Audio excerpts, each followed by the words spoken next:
Hello friends, my name is Annu. Welcome to my YouTube channel.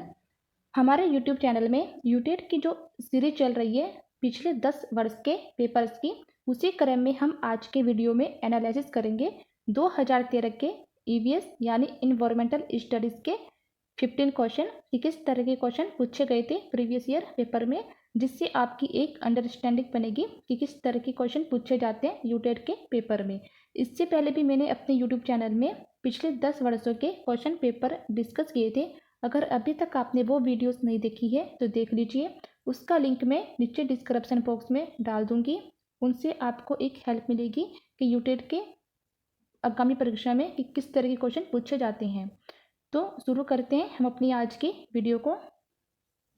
Question number 121, किस राष्ट्रीय उद्यान को पूर्व में हेली राष्ट्रीय उद्यान कहा जाता था? ए जिम कॉर्बेट राष्ट्रीय उद्यान, बी राजाजी राष्ट्रीय उद्यान, सी दुधवा राष्ट्रीय उद्यान या डी इनमें से कोई नहीं। तो क्वेश्चन नंबर 121 का राइट ऑप्शन है ए यानी जिम कॉर्बेट राष्ट्रीय उद्यान, यानी जिम कॉर्बेट नेशनल पार्क को हेली राष्ट्रीय उद्यान कहा जाता था। इसकी जो स्थापना है वो 1935 में की गई थी और 1947 में जो इसका नाम है वो रामगंगा राष्ट्रीय उद्यान तथा सन 1957 में कॉर्बेट राष्ट्रीय उद्यान कर दिया गया था। तो A is the right option. Question number 122, kwashiorkor नामक रोग डैश की कमी से होता है? A carbohydrate, B protein, C vitamin, D iodine. तो क्वेश्चन नंबर 122 का राइट ऑप्शन है बी यानी प्रोटीन।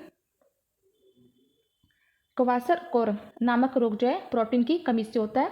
इस रोग में शरीर की जो है ग्रोथ और जो डेवलपमेंट है वो बाधित होता है, यानी कि वृद्धि और जो विकास जो है रुक जाता है। तो B is the right option. Question number 123, Richter पैमाने से डैश की तीव्रता नापी जाती है? ए ज्वालामुखी, बी भूकंप, सी सुनामी या डी चक्रवात। तो क्वेश्चन नंबर 123 का राइट ऑप्शन है बी यानी भूकंप। रिएक्टर पैमाने से भूकंप की तीव्रता जो है नापी जाती है। इस पैमाने में 1 से 9 तक की जो है नंबर्स होते हैं। इसमें जो नंबर होते हैं वो प्रत्येक संख्या जो पहली वाली संख्या से 10 गुने परिणाम को बताती है। तो B is the right option. Question number 124, वन्य प्राणी सप्ताह प्रति वर्ष मनाया जाता है? ए नवंबर के प्रथम सप्ताह में, बी अगस्त के प्रथम सप्ताह में या सी अक्टूबर के प्रथम सप्ताह में या डी जुलाई के प्रथम सप्ताह में। तो क्वेश्चन नंबर 124 का राइट ऑप्शन है सी यानी अक्टूबर के प्रथम सप्ताह में। 1 से 7 अक्टूबर को प्रतिवर्ष जो है विश्व वन्य जीव सप्ताह के रूप में मनाया जाता है। तो C is the right option. Question number 125, प्रकाश संश्लेषण की क्रिया में हरे पौधों द्वारा बाहर निकलने वाली गैस है? ए कार्बन डाइऑक्साइड, बी नाइट्रोजन, सी ऑक्सीजन या डी इनमें से कोई नहीं। तो क्वेश्चन नंबर 127 का राइट ऑप्शन है सी यानी ऑक्सीजन। प्रकाश संश्लेषण यानी फोटोसिंथेसिस की जो क्रिया है उसमें हरे पौधे जो है ऑक्सीजन बाहर निकालते हैं और कार्बन डाइऑक्साइड यानी CO2 को ग्रहण करते हैं। तो C is the right option. Question number 126, चावल को पॉलिश करने पर कौन सा विटामिन जो है नष्ट हो जाता है? ए एस्कॉर्बिक अम्ल, बी कैल्सीफेरॉल, सी थोरक्सिन या डी थाइमिन। तो क्वेश्चन नंबर 126 का राइट ऑप्शन है डी यानी थाइमिन। चावल को पॉलिश करने पर विटामिन B1 जो है वो नष्ट हो जाता है। विटामिन B1 का जो रासायनिक नाम है वो थाइमिन होता है। तो इसकी कमी से है बेरी जो है रोग हो जाता है। तो D is the right option. Question number 127, लौंग एवं केसर पौधे के किस भाग से प्राप्त होते हैं? ए जड़, बी तना, सी फूल, डी फल। तो क्वेश्चन नंबर 127 का राइट ऑप्शन है सी यानी फूल। लौंग और केसर यानी कि सैफरन जो है पौधे के फूल से प्राप्त किए जाते हैं। तो C is the right option. Question number 128, निम्न में से कौन सा उत्तराखंड का राज्य प्रतीक नहीं है? ए मोनाल, बी बोरांस, सी बाघ या डी कस्तूरी मृग। तो क्वेश्चन नंबर 128 का राइट ऑप्शन है सी यानी बाघ। बाघ जो है उत्तराखंड का राज्य प्रतीक नहीं है, यानी कि नेशनल सिंबल नहीं है। उत्तराखंड का जो राजकीय पक्षी है वो मोनाल है और राज की जो वृक्ष है वो बोरान से है, जबकि राज की जो पशु है वो कस्तूरी मृग है, ना कि बाघ। नहीं पूछा था, इसलिए C is the right option. Question number 129, हमारे पर्यावरण को बचाने के लिए 3 प्रकार के आर हैं। ए कम उपयोग, पुनःचक्रण, पुनः निर्माण। बी पुनः उपयोग, पुनः संरचना या पुनः निर्माण। सी कम उपयोग, पुनःचक्रण और पुनः उपयोग, या डी कम उपयोग, पुनःचक्रण और पुनः संरचना। तो क्वेश्चन नंबर 129 का राइट ऑप्शन है सी, यानी पुनः उपयोग, पुनःचक्रण और पुनः उपयोग, यानी जो 3R हैं उनका मीनिंग है रिड्यूस, रीयूज और रिसाइकिल। पर्यावरण को बचाने के लिए 1992 में पर्यावरण और वन मंत्रालय ने एक नीतिगत बयान की घोषणा की थी, जिसमें कचरे की जो कमी है यानी कि रिड्यूस, उन्हें पुनः चक्रण यानी कि रिसाइकिल और पुनः उपयोग यानी रीयूज पर बल दिया गया था। इस नियम का जो उपयोग करने पर हम पर्यावरण में बढ़ रहे अपशिष्ट को कम कर सकते हैं और इनसे हो रहे जो पर्यावरण को नुकसान से भी बचाया जा सकता है। तो C is the right option. Question number 130, ऊर्जा का अप्रदूषित स्रोत है। ए नाभिकीय ऊर्जा, बी सौर ऊर्जा, सी पेट्रोल या डी डीजल। तो क्वेश्चन नंबर 130 का राइट ऑप्शन है बी, यानी सौर ऊर्जा। ऊर्जा का अप्रदूषित स्रोत जो है वो सौर ऊर्जा है, यानी कि सनलाइट। इससे वातावरण प्रदूषित नहीं होता।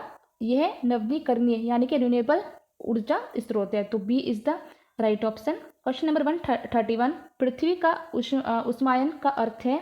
ए ग्रीन हाउस गैसों द्वारा पृथ्वी के तापमान में वृद्धि, बी समुद्र में ज्वार भाटा आना, सी घने जंगलों से वायुमंडल में गैस उत्सर्जन, या डी पवन ऊर्जा के कारण पृथ्वी के ताप में वृद्धि होना। तो क्वेश्चन नंबर 131 का राइट ऑप्शन है ए, यानी ग्रीन हाउस गैसों द्वारा पृथ्वी के तापमान में वृद्धि।